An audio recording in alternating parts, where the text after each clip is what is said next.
வணக்கம்.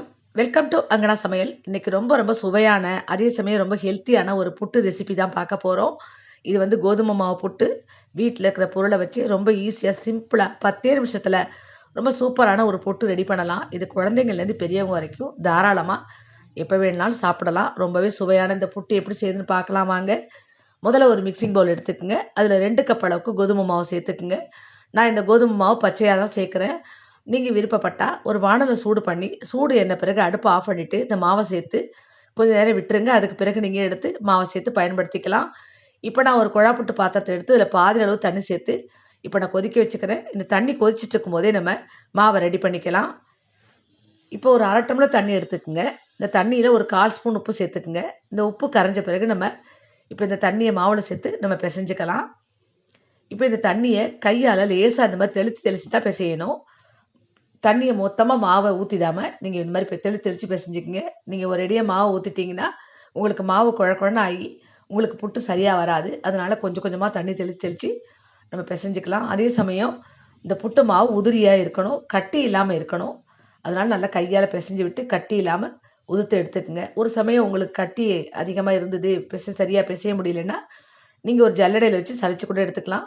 நான் கையாலே பெசஞ்சு இது மாரி எடுத்துருக்கிறேன்.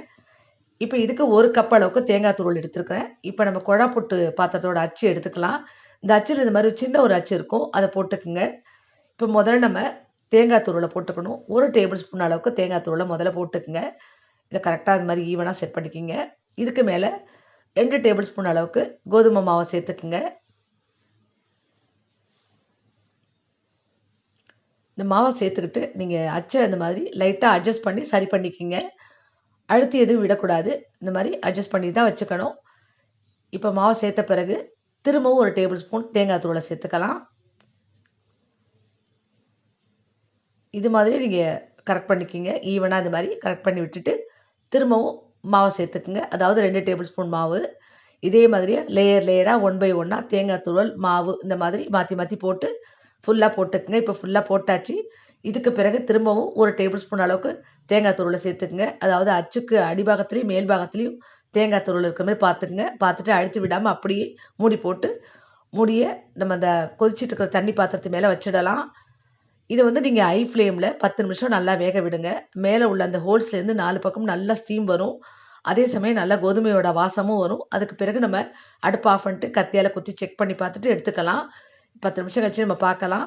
நீங்க உங்கள்ட்ட குழாப்புட்டு பாத்திரம் இல்லன்னா, இட்லி பாத்திரத்தில கூட நீங்க வேக வச்சு எடுத்துக்கலாம். இப்ப 10 நிமிஷம் ஆயிடுச்சு. நல்லா புட்டு வெந்துருச்சு. நான் வெளியில எடுத்துட்டேன். இப்ப இத வந்து ஒரு பிளேட்ல இது மாதிரி எடுத்து இது மாரி திருப்பி வச்சுக்குங்க.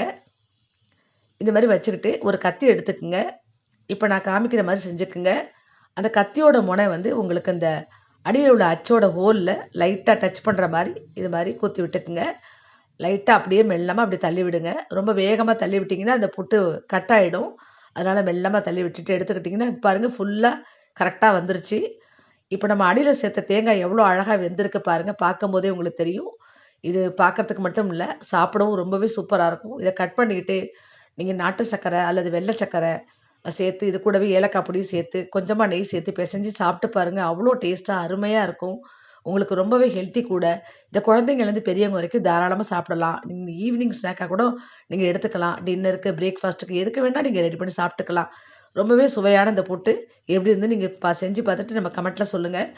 இந்த வீடியோ உங்களுக்கு பிடிச்சிருந்தா மறக்காம நம்ம சேனல சப்ஸ்கிரைப் பண்ணுங்க, லைக் பண்ணுங்க, ஷேர் பண்ணுங்க. கண்டிப்பா உங்க ஃபீட்பேக்ஸ சொல்லுங்க. இதே மாரி நம்ம சேனல்ல நெறைய வீடியோ இருக்கு. பார்த்துட்டு உங்க ஃபீட்பேக்க சொல்லுங்க. நன்றி, வணக்கம்.